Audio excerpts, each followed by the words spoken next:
दोस्तों नमस्कार। दोस्तों कैसे हैं? आई होप आप लोग अच्छे होंगे। फ्रेंड, अ, आज हम रोज़ की तरह ही कुछ या हिंदी के सेंटेंस को इंग्लिश में कैसे ट्रांसलेट करते हैं उसको सीखेंगे। हम उसको नॉर्मल ट्रांसलेट नहीं करेंगे, बल्कि साथ ही उसकी एक-एक पार्ट ऑफ स्पीच को समझेंगे। यानी कि कहाँ पे हमें किसी नाउन को यूज़ करना है, कहाँ पे हम किसी प्रोनाउन के ऑब्जेक्टिव को उसको यूज़ कर रहे हैं। इस तरह से हम हिंदी टू इंग्लिश करना सीखेंगे, जिससे कि आप किसी भी हिंदी के सेंटेंस का या हिंदी की स्टोरी को ईज़िली इंग्लिश में ट्रांसलेट कर पाओगे। तो आइए स्टार्ट करते हैं हम आज का सेशन। एंड जो लोग सेशन में नए हैं उनसे रिक्वेस्ट है कि प्लीज़ चैनल को सब्सक्राइब कर लीजिए। कम से कम 3-4 लोगों को आप शेयर करिए, जिससे कि अधिक से अधिक लोग हमसे जुड़ पाएँ और हमारा जो फैमिली है, जो परिवार है, ये बड़ा बन पाए। तो आइए स्टार्ट करते हैं आज का सेशन, जिसमें जो स्टोरी का फर्स्ट सेंटेंस है वो है कि एक धनी व्यक्ति के पास एक अच्छा कुत्ता था। ठीक है जी? तो यहाँ देखिए, पहली बात आपको ये पहचानना है कि इसमें वर्ब क्या है। तो इसमें कोई वर्ब नहीं, क्योंकि कोई एक्शन नहीं हो रहा है। यहाँ पे एक धनी व्यक्ति के पास एक अच्छा कुत्ता था। इसमें जो धनी व्यक्ति है इसे आप सब्जेक्ट कह सकते हैं और कुत्ता उसके पास था। तो जब किसी चीज़ की मालिकी को हमें दर्शाना होता है तो प्रेज़ेंट में हम हैज़ या हैव का प्रयोग करते हैं। जैसे कि I have a car, okay, she has a pen, she has a bag, okay, we have a good school, like this. ठीक है? तो प्रेजेंट में हम किसी चीज़ की मालिकी को दर्शाने के लिए, स्वामित्व को दर्शाने के लिए हम हैज या हैव का प्रयोग करते हैं। और उसी चीज़ के लिए यदि आपको भूतकाल में दर्शाना हो तो उसके लिए हम हैड का, जो कि एक मॉडल है, हेल्पिंग वर्ब है, उसका प्रयोग एज अ मेन वर्ब करते हैं। तो यहाँ पर कुत्ता होना है ना, किसी के पास, किसके व्यक्ति के पास, उसके लिए हम हैड का प्रयोग करेंगे, क्योंकि ये भूतकाल की बात है, आगे था लगा हुआ है। तो एक धनी व्यक्ति के पास, तो व्यक्ति यानी कि मैन हो गया। धनी कौन होता है? धनी के लिए आप रिच यूज कर सकते हैं, वेल्थी यूज कर सकते हैं। ठीक है? तो अ रिच मैन, चूंकि एक व्यक्ति है तो हम मैन, MAN, मैन यूज करेंगे। यदि यहाँ व्यक्तियों की बात होती है तो हम MEN, मैन यूज करते हैं। तो अ रिच मैन। अब पास होने के लिए हम यहाँ पे हैड का प्रयोग करेंगे, चूंकि ये भूतकाल है। अ रिच मैन हैड, यानी कि एक, अच्छा यानी कि गुड, है ना, अच्छा यानी कि गुड, कुत्ता यानी कि डॉग। ठीक है जी? तो एक धनी व्यक्ति के पास एक अच्छा कुत्ता था। यहाँ पे आप देखेंगे तो कुत्ता कैसा था? अच्छा था।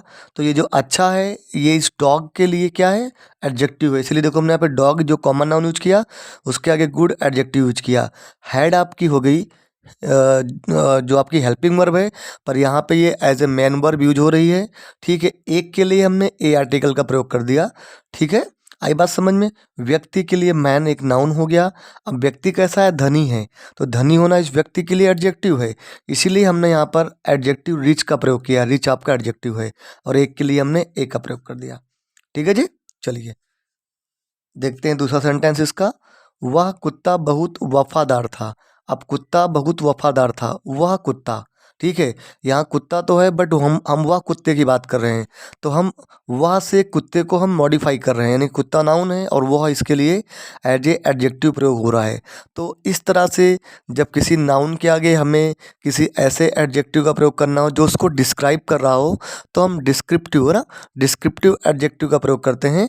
और वो होता है आपका दिस, दैट, है ना, पास के लिए, है ना, बाद में दीज, दोज होता है मतलब दूर के लिए। ठीक है? तो यहाँ पे आपका चूंकि ये सिंगुलर है, तो यहाँ पे हम, और सिंगुलर कुत्ता है तो यहाँ पे हम दैट का प्रयोग करेंगे वाह के लिए, ना। तो दैट कुत्ता क्या है आपका? डॉग हो गया। That dog. अब क्या था? वो वफादार था, ऑनेस्ट, है ना। वफादार मीन्स ऑनेस्ट। ठीक है। अब लेकिन ऑनेस्ट में भी कितना वफादार था वो, बहुत वफादार था। वफादार जो है किसके लिए प्रयोग किया गया यहाँ पे, कुत्ते के लिए प्रयोग किया गया है। कुत्ता एक नाउन है तो वफादार एडजेक्टिव हो गया, ये बात आप समझ गए। लेकिन वफादार में भी कितना वफादार है, बहुत वफादार है। तो बहुत क्या कर रहा है, इस वफादार को मॉडिफाई कर रहा है, इस एडजेक्टिव को मॉडिफाई कर रहा है। और जो एडजेक्टिव को मॉडिफाई करे उसे हम एडवर्ब कहते हैं। तो मतलब बहुत एक आपका एडवर्ब हो गया। तो दैट डॉग था के लिए हम वाज का प्रयोग करेंगे, क्योंकि ये हेल्पिंग वर्ब वाज यूज होगी यहाँ पर, क्योंकि यहाँ पे डॉग आपका सिंगुलर है इसीलिए। अब वफादार था, ऑनेस्ट हो गया वफादार के लिए, HONEST ऑनेस्ट। अब ऑनेस्ट में भी कितना ऑनेस्ट, बहुत ऑनेस्ट, तो वेरी ऑनेस्ट हो गया। ठीक है जी, आई बात समझ में, वेरी ऑनेस्ट। इस तरह से आप अगर बनाने मान लो सीखेंगे नाउन प्रोनाउन में ब्रेक करके हिंदी को भी, तो शायद आपके लिए काफ़ी इजी हो जाएगा। ठीक है, खाली ट्रांसलेशन करना ही बड़ी चीज़ नहीं है, तो कोई भी कर सकता है। बट व्हाट इज़ इम्पॉर्टेंट कि आप उसके एक एक सेंटेंस के एक एक वर्ड को समझो, उसकी ग्रामर को समझो, तभी आप अपने आप से भी सेंटेंस को कर पाओगे, सेंटेंस को बना पाओगे। ठीक है जी, आइए फिर देख लेते हैं इसको एक बार। यहाँ पे बात हो रही है वो है कुत्ता बहुत वफादार था। तो ये जो आपका वह कुत्ता है, यहाँ पे वह आपका डेमोन्स्ट्रेटिव प्रोनाउन ये डेमोन्स्ट्रेटिव एडजेक्टिव हो गया, क्योंकि इसके लिए हम दैट का प्रयोग कर रहे हैं। कुत्ता यानी कि डॉग हो गया। अब चूंकि था, यहाँ पे ये हम वॉच का प्रयोग कर रहे हैं, रीज़न क्योंकि डॉग आपका सिंगुलर है। अब कुत्ता वफादार था, तो ये जो वफादार है ये कुत्ते के लिए प्रयोग किया गया है। कुत्ता एक नाउन है, इसीलिए वफादार क्या कर रहा है, इस कुत्ते को मॉडिफाई कर रहा है, नाउन को मॉडिफाई कर रहा है। तो ये आपका एडजेक्टिव हो गया, यानी कि ऑनेस्ट, जिसका मतलब होता है वफादार में ऑनेस्ट। अब वफादार में भी कितना है वफादार, तो बहुत वफादार है, तो वेरी। ठीक है, ऑनेस्ट एडजेक्टिव हो गया, वेरी आपका एडवर्ब हो गया। ठीक है जी, वाज आपकी हेल्पिंग वर्ब हो गई, और डॉग आपका क्या हो गया, डॉग आपका नाउन हो गया। अब डॉग में भी कुत्ता कौन सा है, हम वही कुत्ते की बात कर रहे हैं भाई, किसी स्पेशल कुत्ते की बात कर रहे हैं। ठीक है, तो ये दैट आपका डेमोन्स्ट्रेटिव एडजेक्टिव हो गया। ठीक है जी, आई बात समझ में। तो आप इसको इजीली ब्रेक कर सकते हो पार्ट ऑफ स्पीच में। अच्छा, एक यहाँ पे एक अच्छा सा कॉन्सेप्ट और भी है, मैं बता रहा हूँ आपको। जब कोई एक्शन वर्ब ना जब कोई एक्शन वर्ब ना हो, ठीक है, और तो उस केस में क्या होता है कि जो ये एडजेक्टिव है यहाँ पे, ऑनेस्ट जो एडजेक्टिव आया हुआ है, ये इस डॉग के लिए आया हुआ है। ठीक है, यानी कि ये एडजेक्टिव क्या कर रहा है, इस डॉग को कॉम्प्लीमेंट कर रहा है, इस डॉग की कुछ क्वालिटी को बता रहा है। और यहाँ पे जब वाज वर्ड दिया हो, EJMR दिया हो, यानी कि टू बी की फॉर्म दी हो, तो उस केस में इसे हम सब्जेक्ट कॉम्प्लीमेंट कहते हैं। क्या कहते हैं, सब्जेक्ट कॉम्प्लीमेंट कहते हैं। ठीक है, ये भी आप कॉन्सेप्ट याद रखिएगा। चलिए आगे बढ़ते हैं। एक व्यक्ति एक दिन वह व्यक्ति नगर को गया। ठीक है, एक दिन। अब देखिए यहाँ पे फिर आप ब्रेक कर सकते हैं। एक दिन, दिन तो है, दिन तो नाउन होता है, दिवस जानते हैं आप। लेकिन यहाँ पे भी हम किसी स्पेशल डे की बात कर रहे हैं, कॉमन डे की बात नहीं कर रहे हैं। इसलिए एक क्या कर रहा है, इस डे को मॉडिफाई कर रहा है। इसीलिए एक यहाँ पे वन जो है वो भी एडजेक्टिव हो गया। तो एक दिन यानी कि वन डे, वन आपका एडजेक्टिव हो गया डे के लिए। तो वन डे, इस तरह से वन डे। वह व्यक्ति, फिर अगेन वही वह व्यक्ति वाला दैट, दैट वह मीन्स दैट, व्यक्ति यानी कि मैन, MAN मैन। ठीक है, कहाँ गया, नगर को गया, जाने को हम बोलते हैं गो। अब चूंकि ये गया, ये आपका सिंपल पास्ट हो गया, गया पास्ट की बात हो गई। ठीक है, तो सिंपल पास्ट में क्या होता है, हम सब्जेक्ट प्लस V2 का प्रयोग करते हैं। ठीक है, तो यहाँ पे सब्जेक्ट आपका हो गया मैन, अब V2 क्या होगी, गो की V2 होती है वेंट। अच्छा, अब कहाँ गया भैया, नगर को गया, तो नगर को हम बोलते हैं सिटी। ठीक है, तो one day that man went to city, को के लिए हम टू प्रीपोजिशन का प्रयोग करेंगे, सिटी। ठीक है जी, आई बात समझ में। अब अगर इसको हमको ब्रेक करना तो कैसे ब्रेक करोगे आप, तो मैन आपका मेन सब्जेक्ट हो गया, who went to city, man went to city. Went आपकी मेन वर्ब हो गई, दैट आपका इस मैन के लिए डेमोन्स्ट्रेटिव एडजेक्टिव हो गया, डे आपका नाउन हो गया, और वन इस डे के लिए एडजेक्टिव हो गया। ठीक है, टू प्रीपोजिशन हो गया, सिटी इस प्रीपोजिशन का ऑब्जेक्ट हो गया। ऐसे है नाउन, पर काम क्या है, इस प्रीपोजिशन का ऑब्जेक्ट बनना। ठीक है, चलिए। उसके पास एक धन का थैला था। अब देखिए फिर बात हो गई, किसी चीज़ के स्वामित्व को हमको दर्शाना है, वो भी भूतकाल में, तो हम हैड का प्रयोग करेंगे। किसका प्रयोग करेंगे, हैड का प्रयोग करेंगे। तो और उसके पास देखिए, उसके पास किसके पास, व्यक्ति के लिए उसका यूज किया गया है। ठीक है, व्यक्ति के लिए यूज किया गया है।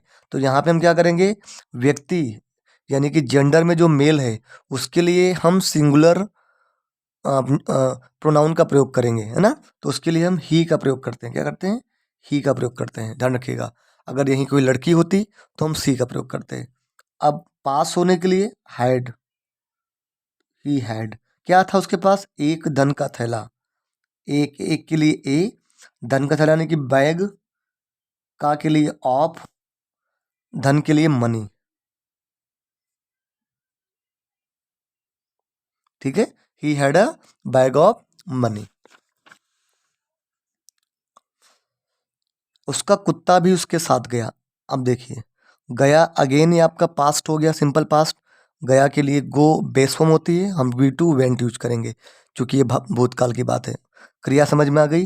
अब देखिए, उसका कुत्ता, उसका कुत्ता क्या हो रहा है, यहाँ पे पजेशन की बात हो रही है। उसका कुत्ता, मैंने आगे भी बताया वीडियोज में, इस केस में हम पजेसिव एडजेक्टिव का यूज करते हैं। तो किसी भी मेल के लिए हमने प्रोनाउन ही का प्रयोग किया, और ही के लिए जो पजेसिव एडजेक्टिव होता है वो हीज होता है। क्या होता है, हीज होता है। ठीक है, तो इसीलिए हम यहाँ पे उसका कुत्ता यानी कि his dog, his dog. Also, भी के लिए हम ऑल्सो का प्रयोग करते हैं, ऑल्सो।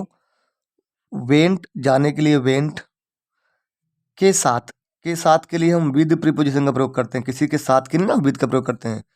अब उसके, हिम, विद हिम कैसे आया भैया, क्योंकि यहाँ पे हमने ही का प्रयोग किया जो कि प्रोनाउन है, और ही का ऑब्जेक्टिव केस हिम होता है। अच्छा, कैसे मालूम करोगे यहाँ पे ऑब्जेक्टिव केस आएगा, अरे मेरे भाई, हु वेंट विद हिम, तो ही, हिम है ना, कौन गया था, कुत्ता गया था, ये सब्जेक्ट हो गया, डॉग यहाँ पे। ठीक है, तो विद हिम, उसके साथ गया, यहाँ दिया हुआ है उसके साथ गया, तो उसके के लिए हम हिम का प्रयोग करते हैं जो कि ही का ऑब्जेक्टिव केस होता है। ठीक है, आइए।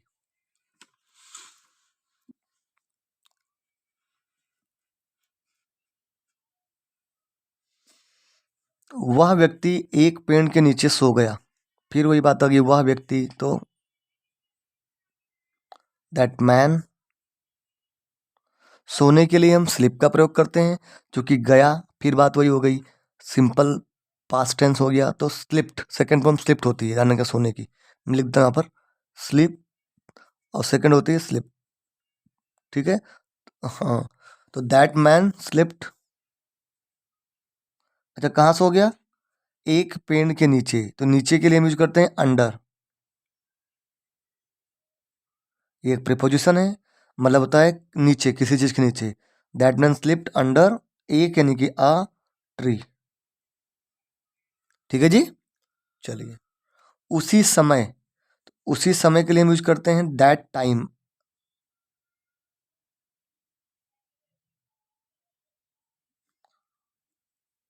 That time. कुछ लुटेरे आए, कुछ के लिए हम सम का प्रयोग करेंगे जो कि एक एडजेक्टिव है लुटेरे के लिए। लुटेरे मीन्स चोर, थीप्स बोल सकते हो, सम थीप्स। हमने थीप्स का प्रयोग क्यों किया, थीप का प्रयोग क्यों नहीं किया, क्योंकि एक से अधिक है इसलिए। सम थीप्स। आने के लिए कम बेस फॉर्म होती है, और वी टू होता है केम, कम, और होता है केम। ये आपका वी टू हो गया, ये भी वी टू हो गया। तो सम थीप्स केम, केम। और के लिए एंड। धन का थैला, यहाँ पे का लिखिएगा, गलती से प्रिंट हो गया, धन का थैला लेने की कोशिश की। अब कोशिश करने को हम ट्राइड करते हैं, ट्राई करना ना, कोशिश करना, ट्राई करना, है ना। एंड चूंकि पास्ट है, तो ट्राइड, क्या कोशिश की, टेक करने की, लेने की, ट्राइड टू टेक, लेने की कोशिश की। यहाँ पे हम इन्फिनेटिव का प्रयोग करेंगे, टू प्लस बी वन, इसे बोलते हैं इन्फिनेटिव। अभी मैं जस्टिफाई करूंगा कैसे इसको ब्रेक करके, ठीक है। ट्राई टू टेक, क्या, क्या लेने की कोशिश की, धन का थैला, try to take the bag of money, bag of money. ठीक है जी, चलिए। उस समय कुत्ते ने थैले की रखवाली की। फिर उस समय के लिए तो आ जाएगा आपका that time, that time dog